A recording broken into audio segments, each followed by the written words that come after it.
Have you been there? Right, that's a good point. You haven't been? By the way, how is he in all these wars? Can I just go to wars? By the way, how are you allowed to just go to wars?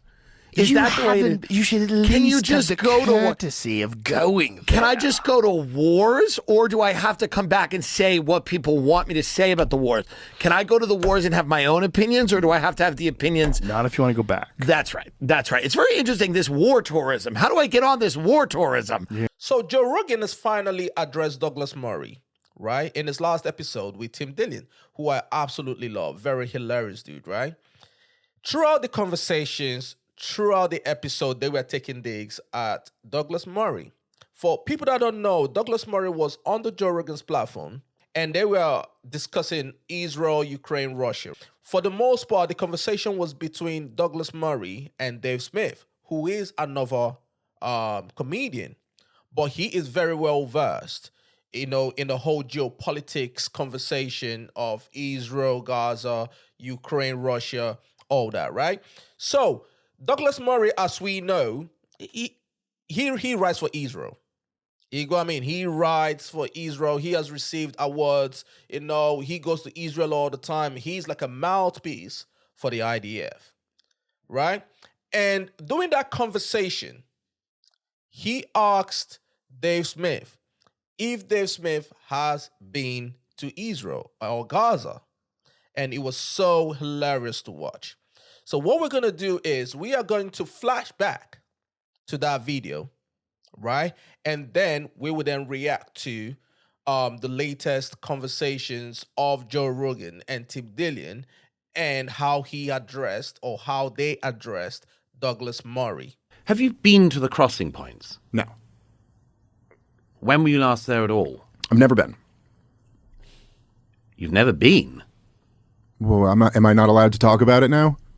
Have you ever been to Nazi Germany? Are you allowed to have feelings about them? You can't time travel, but you can. Right. But you can travel. Okay, but so what? So what's the point? No, okay. I find that lots of people have been there and agree with me, and lots of people have been there and agree with you. Yeah, but so if I don't you're know going what to spend a year and a half talking about a place, you should at least do the courtesy of visiting it. All right. This is so rich of Douglas Murray, right? Douglas Murray talks about Iran. He talks about North Korea. He talks about Pakistan. He says everything that he wants to say about Muslims, right? The last time I checked, he has not converted to Islam. He's not a Muslim. He has never been to Iran. He has never been to North Korea. He has never been to Pakistan and everything. But he has so much to say about those countries, right? But then now he takes offense at Dave Smith because Dave Smith has so much to say, right? But he has not been to Israel and Gaza. I just think this is a non-argument. You don't but think? Okay. No, I think it's a non-argument. But if you're an ex... Well, you have to go and touch the ground? No, I think you have to see... I think it's a good idea to see stuff, particularly if you spend a career talking about something. Yes. I have a journalistic rule of trying never to talk about a country even in passing unless I've at least been there.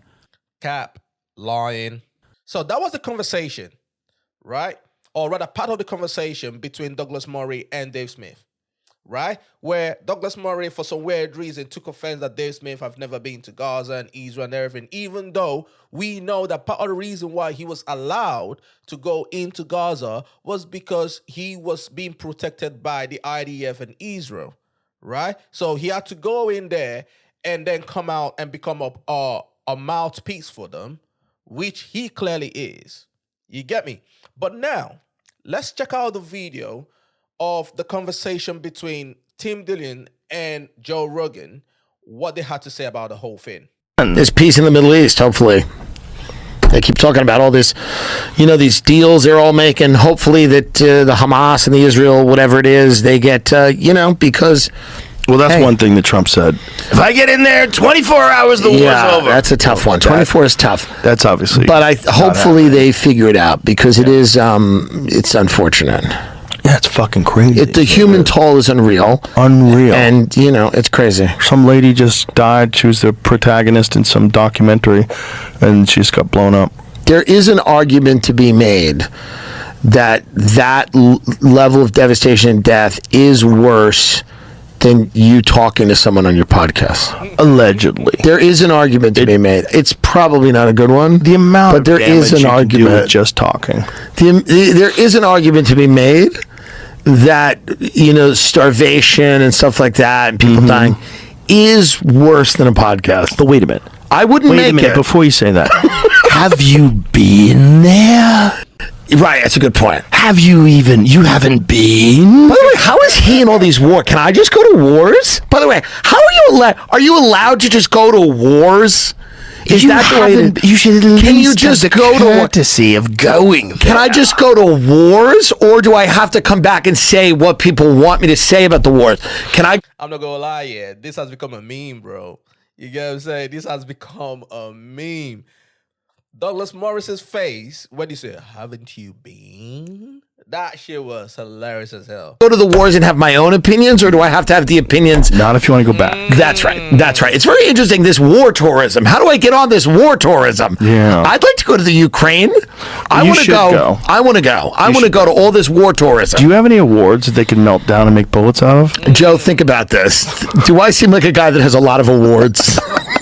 Didn't you get one of those YouTube plaques when you hit 100,000? I don't even know where they send it. I don't know where they're sending those YouTube plaques. We've got a few of those. But I like this idea of war tourism. I like the idea of going to a war and then coming back having a very black and white view. Yes. That's obviously Douglas Murray. You know what I'm saying? Because he claims that he's gone to Gaza and see things for himself, and he's so black and white with the whole thing. Like, to him, Israel has done nothing wrong, right? Everything is on Hamas. Everything is on the Palestinians. Israel has done absolutely nothing wrong. I've been there. I get it, and I know, and interesting. Okay, I like that. Yeah. I like that. I love that. You feel better than the other people. Well, of course, there's a lot of people. It gets very murky. Most people I know that have been to war have a very murky, complex view of things. But it is good to go to a war and then come back and be as sure as you were before you came. And you don't have to go for very long. No, you go for an hour. Couple hours. It's a lunch. Yeah. It's lunch on Put the on front a line. flak jacket that says press. Tea on the front lines. We all saw that picture. You know what I'm saying? He had the flat jacket on and he was sitting on the chair. I think it was the same chair that Yahya Sinwar, whatever his name is, was sat on and all that. You know what I'm saying? And everybody knew that was a prop. And then you come back and you have all the talking. Yeah. And if you're on the right side, you probably don't get shot. Yeah, that's a good idea. Well, there doesn't seem to be a ton of danger for a lot of these people going to these wars. They seem fine. If you cross that line and you have a bucket of food with you, they might light you up. Yeah. No, I'm going to go. I'll go to any war and anything you want. So if you want to pay for me to go to a war, I will come back and I go, I saw the Houthis. They're terrifying. They are terrifying. Any war you want. And by the way, any country, if China wants me to, I'm doing it. And because podcasters. they'll tell you. And podcasters. Podcasters and MS-13. That's all I trust. I would love if you just had MS-13 on, just 3 guys with tattoos, because by the way, there would be no outrage.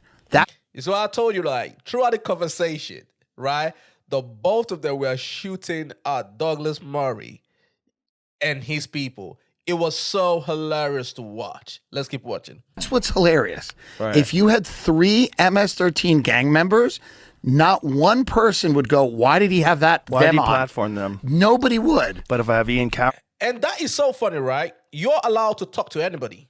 This is the first time I've heard about the argument, that, hey, why you just bring in, like, a guest coming on your platform to dictate to you the type of people that should be on your platform. That's mind-boggling. This is the first time it's ever happened, right? But obviously, we know the reason why, because if some of the guys that were coming on Joe Rogan's platform, were saying the same thing that Douglas Murray was saying, he wouldn't have a problem with it. But because they are not on his side when it comes to Israel and Gaza, or maybe the Russia and Ukraine war, or some people that say, hey, you know what? Let's look into the World War II and see let's look at some things, because it's not just black and white. He has a problem with it. If you have anyone else on, it'll be a horrible thing. But if it was three guys, MS-13 with head-to-toe tattoos, who admitted to killing multiple people, and you said, now tell me about what it's like to grow up in San Pedro Sula or whatever, and it would be okay. Well, the That would reason be why okay. that's good is because I think it's important to learn about other cultures. Well, And everybody 1,000%. And they does. should have their chance to talk. And what's not cool is talking about maybe Israel did something wrong. You should really not do that. I think it's criminal of you to even discuss I know. anything. Well, It's not right. Apparently, It's not I've right. been co-opted by what's called the woke right.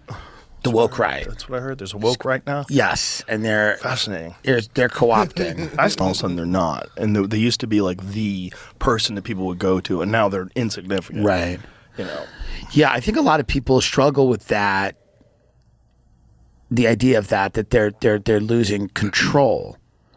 I think that seems to be the angriest I've seen people online since the election that have railed against podcasts, and they've railed against.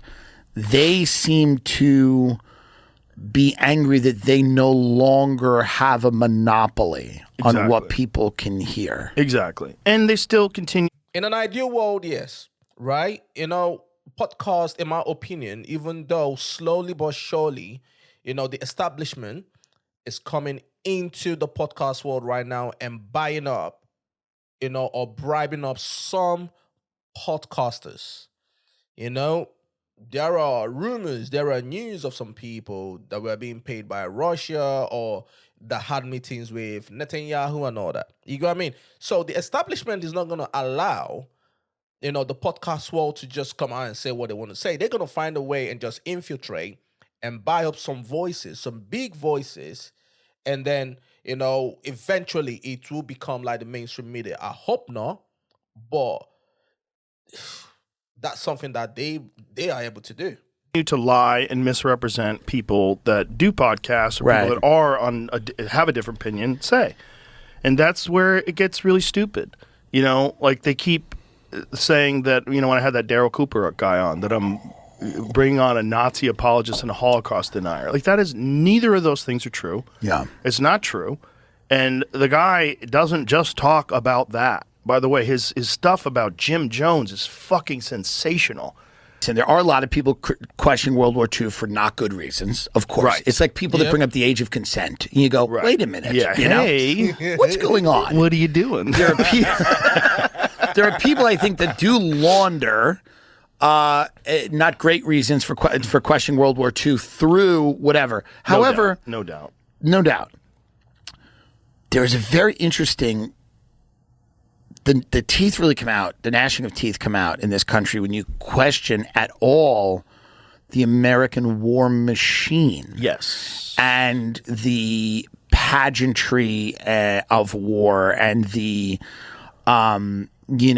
iconography of the state and of war and of how important it is and how just it always is and how we're always on the right side of it and we're always doing the right thing. And in World War II, we 100% were, but there are a lot of other times when we've made grave errors with our military. Absolutely. Yes. And I feel like Libya, Afghanistan, Iraq, you know, all them places. When we look at what has happened in the last 20 years, when it comes to that, it was a total disaster. it's not good enough for... You can't just point to World War II, which is, again, we were correct. Yes. But I think there is this idea that if it's not an accident there's a million movies made about World War II. Absolutely. It's not an accident that there is a lot of pageantry surrounding World War II. Well, also that the World Yeah. War II movies have heroes. Of whereas course. the Vietnam movies are apocalypse That's now. right. Yeah. Everything's complicated and it's all chaos. So I think that inspires the idea that a military solution is always correct and that the use of force is always the right way to do it. And that coincidentally makes people lots and lots of money and their children never end up fighting those wars. Yeah. That seems to be a lot of it. Now, that doesn't mean that there aren't people with bad motivations that are genuinely anti-Semitic or that genuinely have fascist inclinations. There absolutely are. But I think there needs to be space to criticize the mythologizing of war in general. Absolutely. Absolutely. right? This whole thing that nothing should be questioned when it comes to World War II and nothing should be questioned when it comes to Winston Churchill or the war in Gaza. It's absolute bullshit. You get what I'm saying? When the media or the powers that be try to create a narrative about something, in my opinion, is always the best case scenario to ask questions. Justification for endless wars all the time. Yeah. It is strange that people seem to care about you or what you're saying, or people going, I think your read on that is wrong. And you're like, why do you care what it is? I'm a fucking guy with a talking to a microphone once or twice a week. Yeah, but they don't like that. They don't like people having influence that haven't been sanctioned. They don't like that. Yeah, they want all influence to be top down, all influence to be a part of a giant corporation. Yeah. And that's the reason why a lot of people are moving away from the mainstream media, because you have 3 or 4 people that own most of these corporations right now. You get what I'm saying? So everybody is saying the same thing. I believe I saw on X where, I believe it was Elon that posted something where literally the whole TV station on one side of the fence were literally saying the same thing word to word. It's wrong.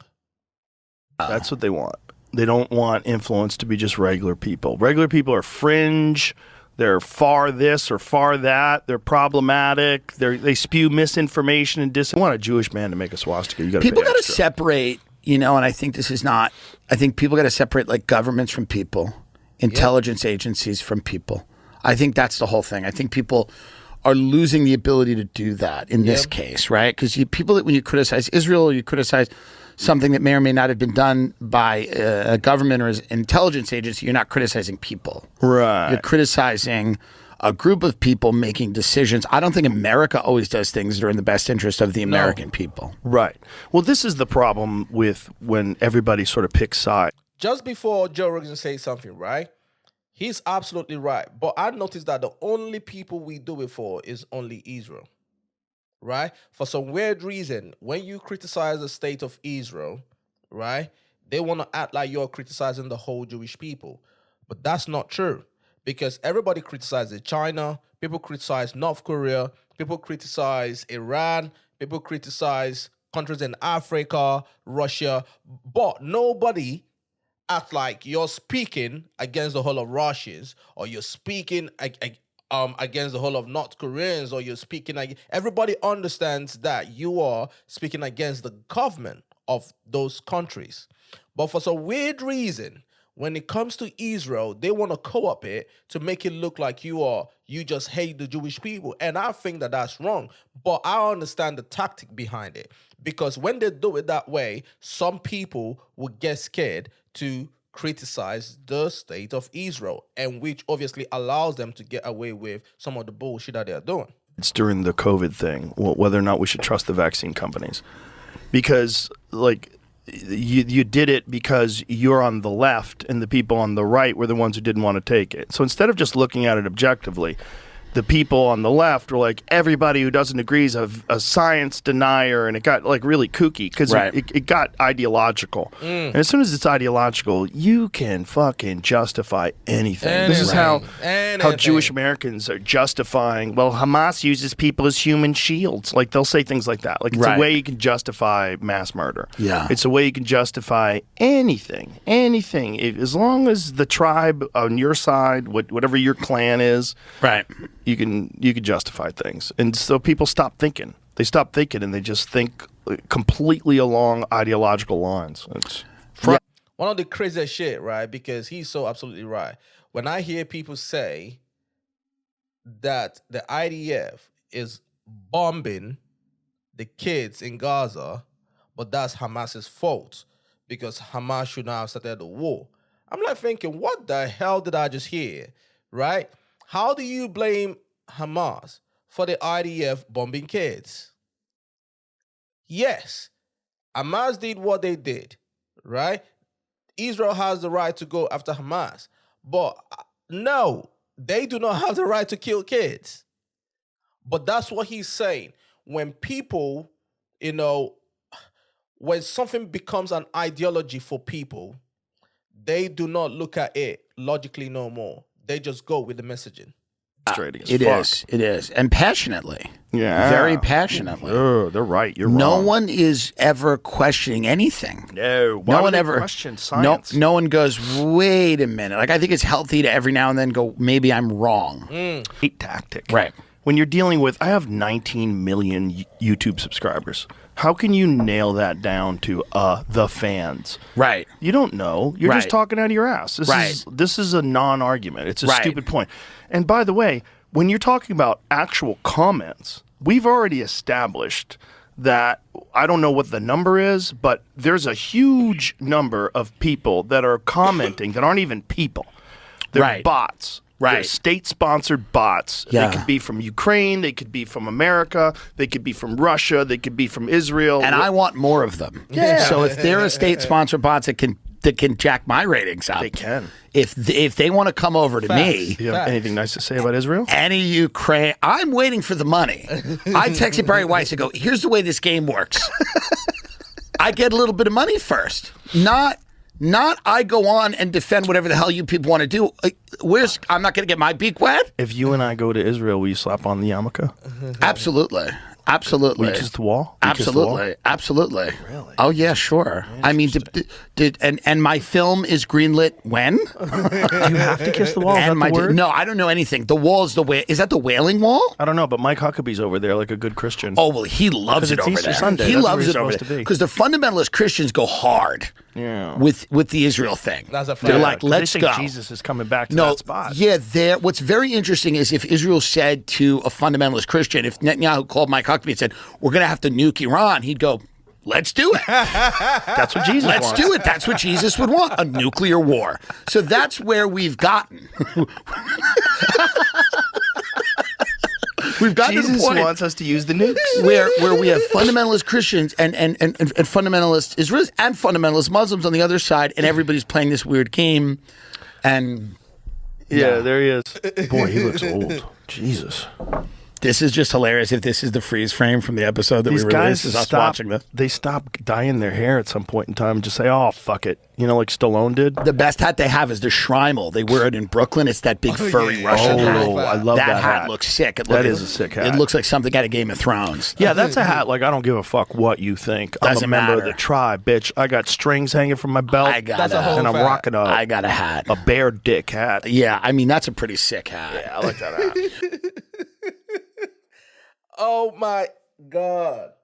Oh my God. Listen, you don't need to go watch this episode, man. It was so hilarious. You get what I'm saying? And the thing is the fact that they were so surgical with it, right? They were so surgical with it. They didn't mention no names. They didn't call Douglas Murray. They didn't say, like, you have to know what's going on to understand what they were doing. You get what I'm saying? But it was so hilarious to watch. I totally enjoyed it. You get what I'm saying? But just let me know what you think about the whole thing. Obviously, the people on the Israel side are not happy with Joe Rogan. They've been going crazy on X and everything. And the good thing is he just never says anything. Like, he's not the type that's active on socials and that, you know? So he only does his talking on his podcast. You get what I'm saying? But just let me know what you think. Put your comments in the comment section, right? And subscribe to the channel as well. It's your boy Toby. Until next time, salute.